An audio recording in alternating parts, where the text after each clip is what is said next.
Hi, everyone. This is Vallabh Janardhan. I'm honored to be part of this conference. I'd like to thank the organizing committee and Dr. Bogal for the invitation. I'm here to talk to you about optimizing fluid dynamics for mechanical thrombectomy using a novel cyclical aspiration system.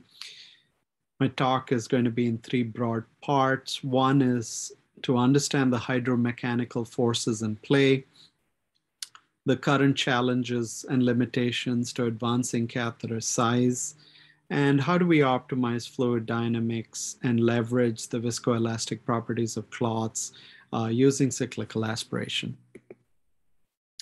If you look at the treatment of brain attacks versus heart attacks, there's significantly more treatment rates for STEMIs, around 72%, whereas it's in the 20 to 27% for LVOs.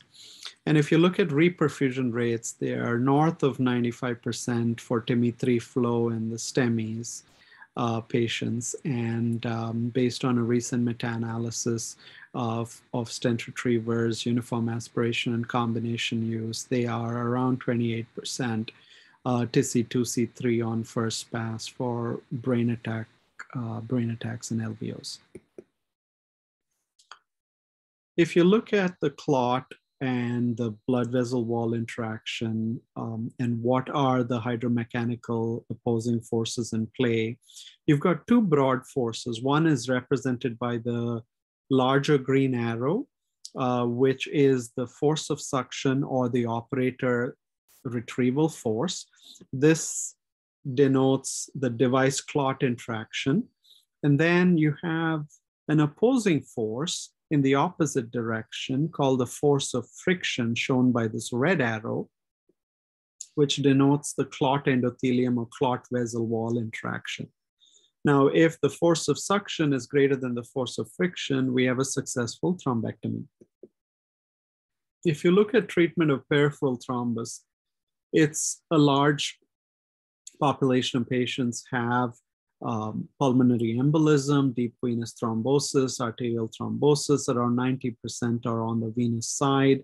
There's a significant rise in pulmonary embolism hospitalizations, and the treatment options include medical therapy with blood thinning and endovascular therapy. Similar hydromechanical forces are in play for a peripheral thrombus also.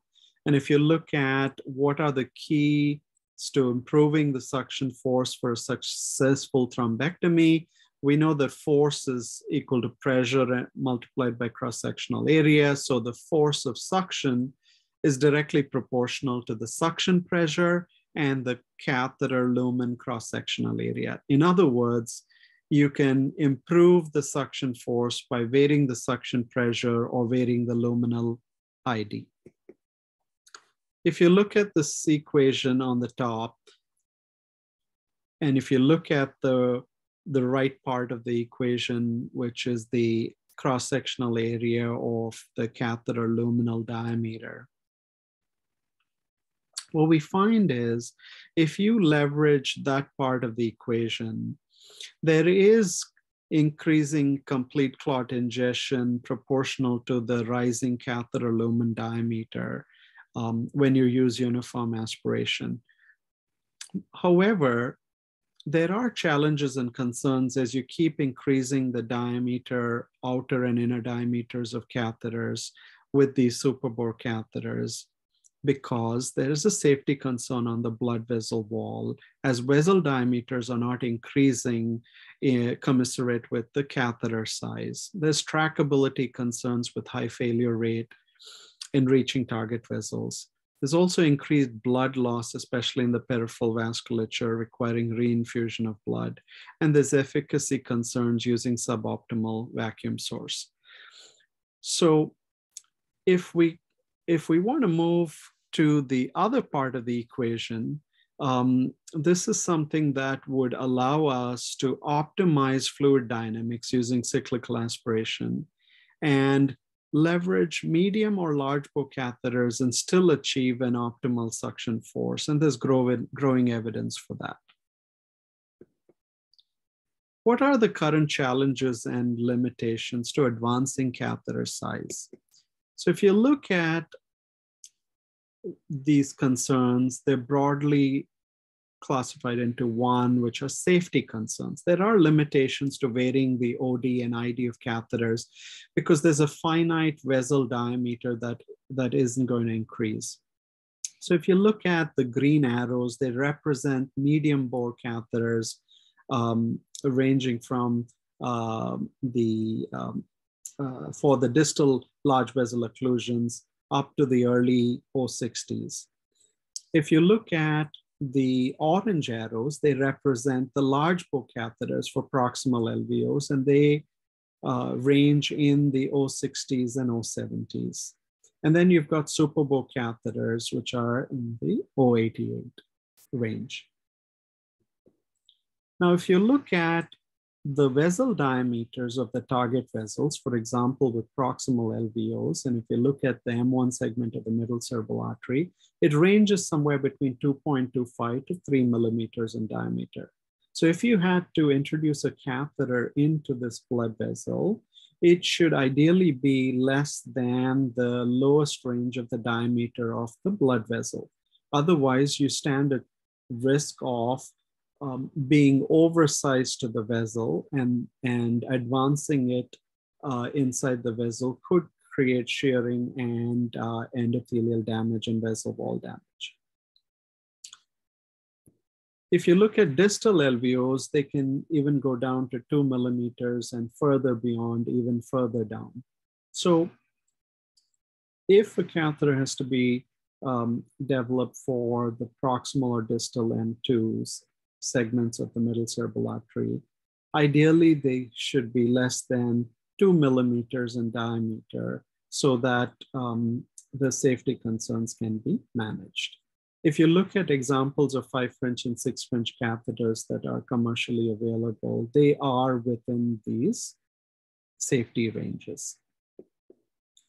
In addition, there are trackability concerns with aspiration catheters, more so as the catheter gets larger. Nearly 25 to 40% of large bore catheters tend to have poor access to the clot, and super bore catheters are felt to have even higher challenges. Physician surveys of the sizing of catheters that majority of end users are comfortable suggest that for M1 locations, physicians are comfortable with the large bore catheters, and for the distal locations, if it's a proximal M2, they're comfortable with the large bore, and in the distal M2, they're comfortable with the medium bore.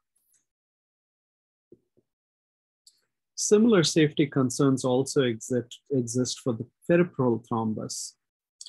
And you've got super bore catheters that range in the 20-22 French, and these result in blood loss that may require reinfusion of blood.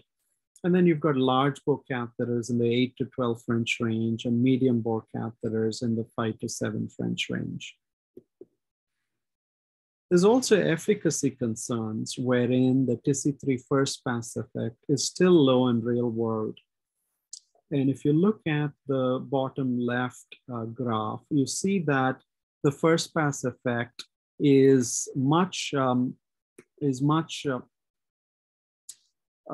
associated with a much higher good outcome and much lower mortality rate compared to final TC3 or a modified first pass effect or final TC2B.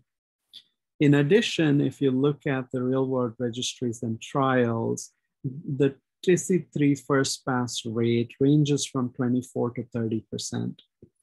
If you look at a more recent meta-analysis of stent retrievers, uniform aspiration, or combination use, the TC2C3 first pass effect rate is around 28%. So clearly new technologies are needed, and technologies that help reduce clot fragmentation can help improve the TC3 on first pass. Now, how do we optimize fluid dynamics, leverage the viscoelastic properties of clots, and use cyclical aspiration to achieve this? If you look at whether there's arterial thrombi or venous thromboembolism, you have a clot in one location and then it embolizes to another location, and it is taken forward by blood flow, which is not uniform in nature, but is pulsatile or cyclical in nature. And therefore, to be able to remove the clot, we have developed an inverse hybrid waveform that results in cyclical aspiration to use vacuum aspiration to remove these stroke or peripheral clots. This is a clear aspiration system that generates cyclical aspiration. Now, cyclical aspiration comes with a standard pattern that has been battle tested in multiple labs for majority of the clots. But for those physicians who want to advance the field forward for other indications and for different clinical scenarios, whether it's long clot, short clots, organized thrombus, non-organized thrombus, arterial or venous clots, these cyclical suction patterns can be further modified within the safe suction range. For example, it can be used for cerebral venous sinus thrombosis, DVTs, pulmonary embolism, percutaneous evacuation of hematomas, clogged AV access grafts. This is an example of cyclical aspiration being used to remove porcine clot that has been incubated for 24 hours. And what you see is that there's a large clot burden and a smaller catheter has been used, a 3 French catheter, just stress the system. And what you see is even with a smaller luminal ID, with cyclical aspiration, you're able to achieve complete clot ingestion in the same single operative attempt. This is one of the advantages of leveraging and optimizing fluid dynamics in thrombectomy. Now, we also did work at University of Massachusetts with Matt Gunis's lab, and in Dr. Gunis's lab, they studied uniform aspiration with a biologic clot that was much firmer and made radiopaque for a better visualization. And what you see here is a large bore catheter and uniform aspiration applied, and the clot is pinned or corked to the catheter tip, and a large amount of clot is outside. This is an angiographic run showing that when uniform aspiration is used, this is an example of a large bore catheter, you see a small amount of clot pinned at the catheter tip and a large amount that is outside the catheter. Now, this results in stretching of the clot and also flapping of the clot as the clot is being removed. And these are points where there can be embolization. And there's also further shearing of the OD of the clot within the ID of the guide or balloon guide. And that's another area for embolization. Now, if you look at cyclical aspiration with the same catheter, with the same clot diameter, clot length, and same firmer clot, you see much more ingestion length of the clot into the catheter and much smaller outside. This is an angiographic run that's showing with a firmer clot, you're able to get a significant amount of ingestion length into the catheter. So you can pull the clot out with more surety. In addition to this, an independent study was done that was published in JNIS. This was from the UMass group. And what they found was that there was significantly more complete clot ingestion with Insera cyclical aspiration system compared to uniform aspiration. And in those experiments where there was partial clot ingestion or corking or pinning of the clot because they were firmer clots, there was 50% more ingestion length using Insera cyclical compared to uniform aspiration with a longer ingestion length in the catheter. Now, it not only helps with clot ingestion, but cyclical aspiration can also reduce clot fragmentation. And this is earlier work done using the similar model and similar clot, wherein at the same program at University of Massachusetts, they found around 4 emboli per procedure being released with a stent retriever with balloon guide, where an emboli was defined as greater than 200 microns that usually causes symptomatic emboli. In a subsequent study using similar clot, similar flow model setup, comparing uniform aspiration with cyclical, was around 2 emboli per procedure with uniform aspiration and 0.25 emboli per procedure with cyclical, which means an 8-fold reduction in emboli for cyclical over uniform, and a 15-fold reduction in emboli for cyclical compared to a clot retrieval device. In addition, we looked at the safety profile of cyclical aspiration over uniform aspiration with angiographic and histopathologic endpoints in a randomized study in a large animal model. This work was done at Mayo Clinic with Dave Kalmus, Dr. Brinchi, and Dr. Kadir Wales group.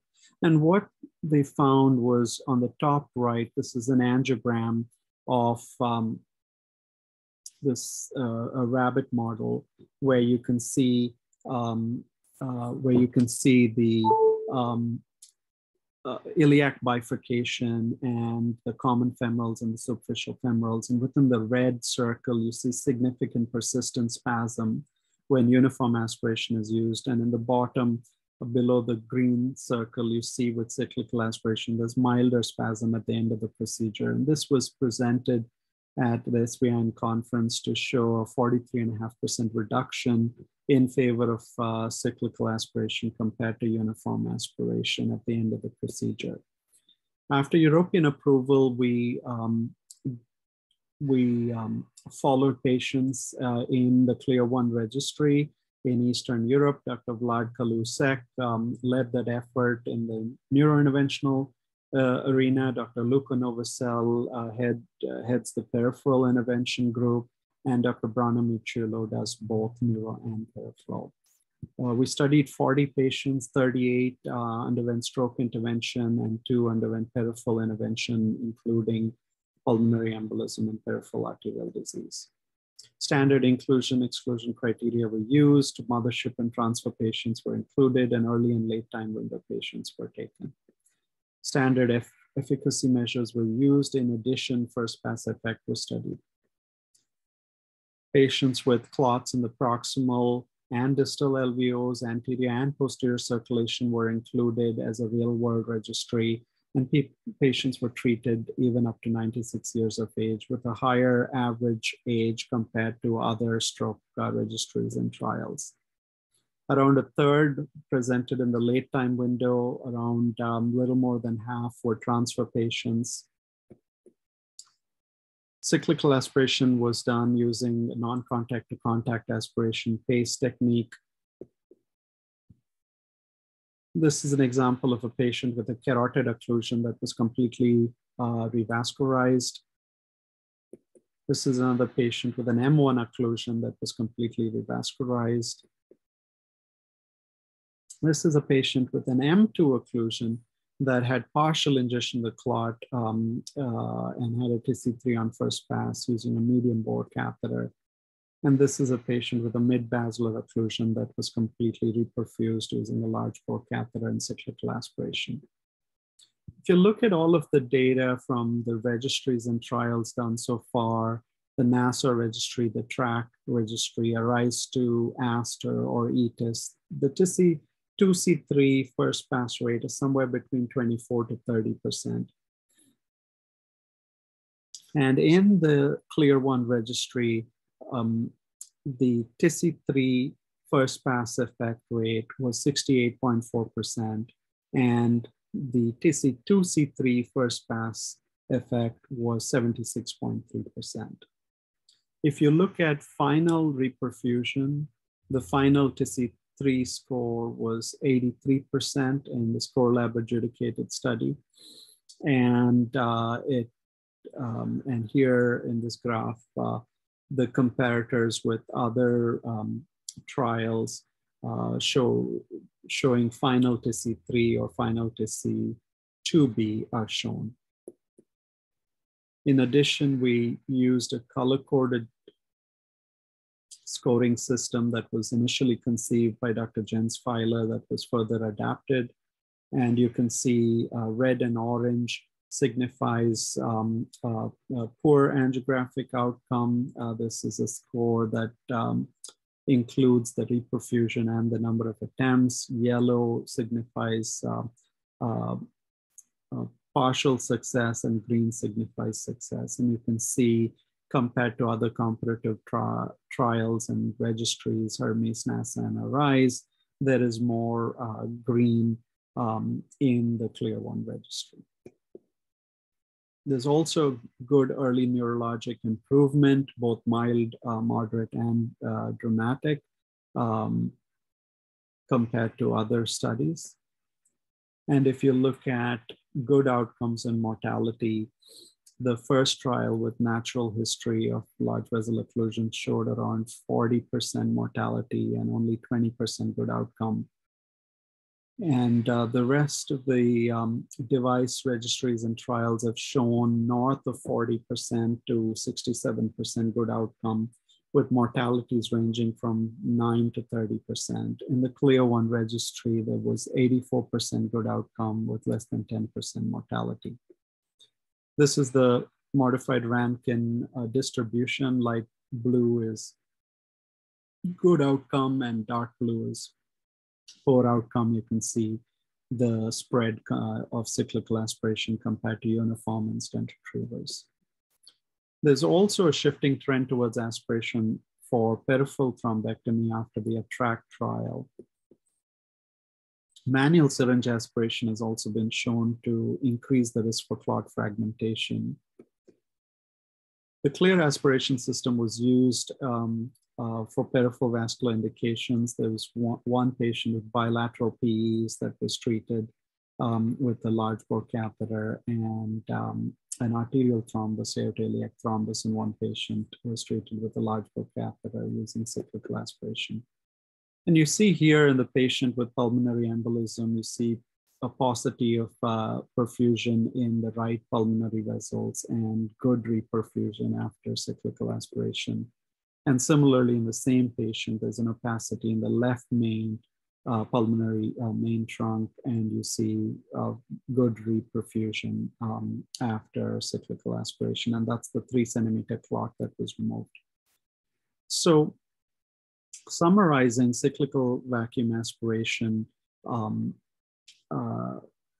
leverages and optimizes fluid dynamics by leveraging Hooke's law and staying within the elastic zone when the clot stretches. So the outer diameter of the clot decreases, aligning with the dimensions of the catheter, but doesn't stretch beyond the Hooke's law to fracture. There's also eddy currents within the catheter that result in the clot being ingested like a snake eating a meal. And there's also static friction of the clot at the target vessel that is very difficult to overcome. And cyclical aspiration converts that to kinetic friction, which is easier to overcome. And in summary, there are strong positives for optimizing fluid dynamics using cyclical aspiration, even with medium and large bore catheters, over uniform aspiration with super bores. By improving clot ingestion, reducing clot fragmentation, improving the safety profile, having better trackability with medium and large bore catheters, and potentially having lesser blood loss and need for reinfusion. Finally, I'd like to thank all of the early pioneers of cyclical aspiration. This is truly a team sport, and I'd like to thank you for this opportunity and open for any questions. Thank you.